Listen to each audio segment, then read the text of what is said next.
Hi again, this is Dr. Drum. We're going to look at surveying of a Class 1 and Class 2 partial edentulous situation. Surveying is one of my favorite things we get to do in dentistry because it's so theoretical and so applied all in 1 minute.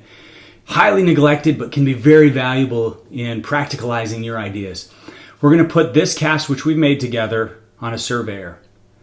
This surveyor has the ability to move a cast in many planes of space in all 6 degrees of freedom. Pretty cool. Using this analyzing arm that's raising up and then over and dropping down with this piston, we're going to be able to compare that lower plane that mobile table is sitting on to one path of insertion. And that's the key. Look how many different ways we can insert that partial denture. If you imagine that piston is the direction our patient will set their partial in the mouth, we can turn that cast to orient any way we want that partial to insert. Now, how are we going to do that? We're going to do that by creating guide planes. This patient has native guide planes already built into his mouth. If we turn the table different ways, that could be a very unfavorable one because it creates a huge undercut. We want to maximize undercuts and guide planes to the patient's benefit. Now, looking at this cast, I'm going to try to find a plane that's pretty, I would say, comfortable with the path of insertion directed by his occlusal plane. Basically, patients bite partials into place. So I want to facilitate that so I don't bend clasps. So I'll first try to do it according to the path of insertion directed by the occlusal bite. And I'm finding guide planes which are going to direct the partial into place. Now let's look at retention. This is a number 3 undercut gauge. The number 3 is for wrought wire. The wrought wire undercut gauge is pretty big because it allows for a lot of movement of the wrought wire. Now this undercut gauge is not doing its job. It's only touching one point. If I tip it, it's going to touch 2 points, both the vertical and the horizontal portions. See that? That's perfect. Now the wrought wire can go around that bulge and drop into where that disc was dropping in an optimized way that will allow the wrought wire to bend, to let the tooth out, and to put it back in without hurting it and doing any damage. But look what it did to the other tooth. Now this one has a problem. Only one side's touching. This is not going to work. I can see from this moment the wrought wire isn't going to work, but fortunately for us, we have other undercut gauges which correspond to other materials. This one corresponds to cobalt chromium, which barely moves, not very flexible. So now we don't have to bend very much to get into undercuts. Now watch the value we have. We can keep the pitch at the same occlusal table, biting table, and it's touching in 2 points. Very little bulge that the cobalt chrome has to go around. Here on the facial, you could even find one if you were wanting to put a clasp there. Can't see why you would want to. Here you have a very strong undercut you could get away with if you wanted to. Can't see why you'd want to. But now let's look at the premolar on the other side. The premolar on the other side before with the wrought wire wouldn't allow us to engage because only one portion of the undercut gauge was touching, just the horizontal disc. Now we have both the vertical line and the horizontal disc touching the tooth. So we know that cobalt chrome clasping system would be the best for this. Now, in our class, we've spent a lot of time on support, retention, and stability. This device here, a graphite pencil with a support strut, is going to be used to delineate the height of contour. The height of contour is basically the stabilizing plane for the clasp assemblies and for the whole partial itself. I'm going to take this graphite plane to draw my height of contours all the way around the entire cast. That's pretty cool. Above that line is everything that's going to support our partial. Keep in mind, planes that are not perpendicular to that analyzing rod dropping down will have vectors that will be unfavorable towards our teeth.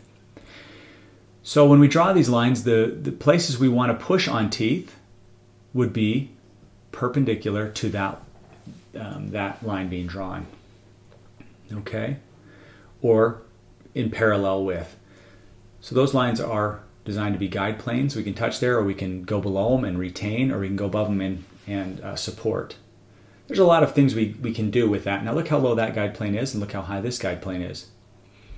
Okay. There's some non-uniformity, and I'd like to get some of those other heights of contours lower so that we can, if we are going to push on these teeth, we can push just a little bit lower, decreasing their axis of rotation to a lower center of gravity. Okay? Support, stability, retention below. Support, stability, retention below. Now, We're going to just improve our guide planes a little bit. They were a little high. I'd like them to be a little bit broader as well for more of a impact wall. So by taking the graphite out of the support strut, I can now use that supporting strut as a cutting device, which helps me get an idea of how much I'm going to have to reduce in the mouth if I want to get wider guide planes. Okay? And lower guide planes, more parallel. Cradaville preferred long guide planes, Krull preferred short. There's different philosophies. Not too critical at this stage. What's critical right now is that we're using this surveying table to develop guide planes and transferring that information to the clinic. Okay, I'm just use that supporting strut now to widen those guide planes. By creating less of an undercut in the anterior, it allows the drape to not create black triangles. Here in the posterior, we'll do the same thing by not having black triangles and having wider, flatter, more parallel planes between the molar and the premolar here. We'll get less food impaction. We'll get better fit. We'll get better stability. We'll get better binding. Okay, there's a lot of values. Great. And we'll do one more here. We don't have to do a lot because remember that guide plane was pretty low. There was just a tiny little bit before we got some parallelism. Great. Okay. Just double check that front tooth, those teeth one more time, make sure everything's in line. Cool. Let's check it with the analyzer rod. Now look how parallel all these guide planes are. That allows us to have one path of insertion with a lot of broad stabilizing walls. Beautiful. Beautiful. Okay. From that path of insertion, we are now going to hold and maintain clasps relative to those stable positions. The retentive elements, the reciprocal arms, and the rests. Okay. Great. Let's move on to the retention. We've discovered that below this line is a good spot for retention. We're going to do C-clasps, and they're a little bit mesial to the middle portion of the tooth. Okay, the C-clasp reaches. Okay, this one, because it has a distal extension, the other one was tooth-bound. This one we're going to put it in the middle to the distal, okay, for different reasons, which we'll talk about in subsequent time. And we can see from this this undercut gauge of class 1 that we have a good solid undercut, decent. Okay, we'll now check it on the other teeth in that ideal position. Luckily this undercut gauge doesn't require very much, we just need a good stiff material. Doesn't require much of an undercut. Perfect, that's no problem. Now we are going to use C-clasps on tooth-bound areas. We use an RPI assembly on saddle or unbounded areas like on the patient's right. This on the left, patient's left, it is a C-clasp because it's a tooth-bound area, and the C-clasp wrap from the edentulous area back, and so they're usually on the furthest portion of the tooth from the rests. Furthest portion of the tooth from the edentulous area.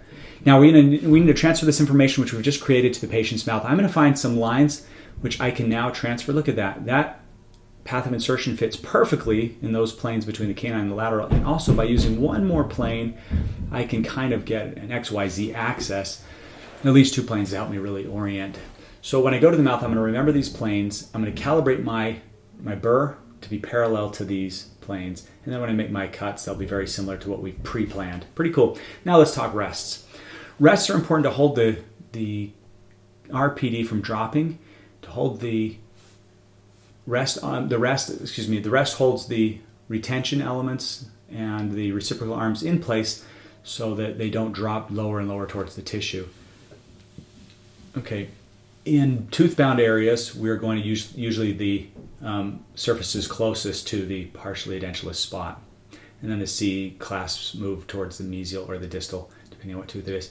Now I've marked the guide planes to remind me where I also need to reduce. Okay. That'll be a nice reminder. I need to make a reminder on the premolar on the patient's right side on the distal surface. Do that real quick. Yeah, there's that premolar. Let's make that mark next to that free-ended saddle area. Okay. And I'm going to make a mark on the mesial. Rests on the mesial are quintessential for the RPI system, which we'll talk about in a later video to help with fulcruming issues and not torquing on teeth on unbounded areas. Okay, we'll now go to the class 1 RPD design.